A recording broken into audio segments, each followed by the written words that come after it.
Thank you, Sharon. At 11 years of age, he wrote his first book called Making Change, Tips from an Underage Overachiever. With me now, Bilaal Rajan, anything but an underachiever. My goodness, you're quite the amazing kid. Thank you. You started fundraising at the age of 4 selling clementines. Yes. Take me back. I mean, how did you, most 4-year-olds still want to watch TV or play games? Well, I was really just inspired because my parents were reading to me from a newspaper about a priest from my own religious community who had died under the rubble in India.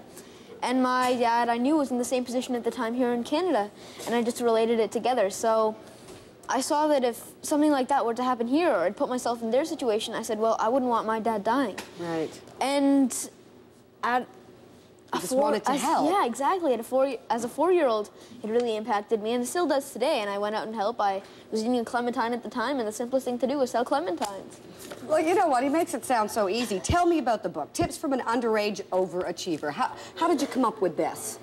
Well, really all it is just tips that young people can use to maximize their true potential and just for them to know how to fundraise. A lot of people I find, young people especially, in my class, in my school, and schools that I visit, really want to make a difference, but they don't know how. Right. And this is for all of them. And also the second part of the book is 8 principles that have helped me maximize my true potential and I believe can help others as well. Maximize his true potential. He's 12 years old. You've got a long way to go, but you are far ahead of so many.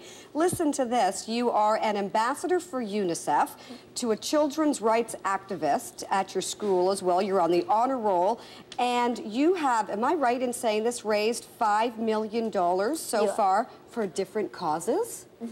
$5 million. Well, it's been through a lot of help with kids across Canada, from fundraising for Haiti with cookie boxes, or fundraising for the tsunami by setting out a challenge for each and every child across Canada to raise a minimum of $100 each. With the goal of $1 million, we set out there, we were confident. We thought we'd get close to the goal, but we'd never believed that we'd been able to really raise millions. Your parents who are here. You've set your sights pretty high. Good for you. Now, Thank you. You go to St. Andrew's College in Aurora, and there was a book launch at the school just a couple of days ago. So who are you marketing to? Other kids your age, just trying to inspire them? Just everyone and anyone who is capable of making change, which is everyone and anyone. Sure. And you obviously consider yourself pretty fortunate. I am. And I think you want to help share that. Definitely. Wow. Thank you so much. Thank you. You're a great special kid. I don't even want to call you a kid. You're a young man. You're going to give us a little read from your book. I would love to. Okay. So I'm just going to start off by reading from Chapter 8. So Chapter 8, Other Ways to Give.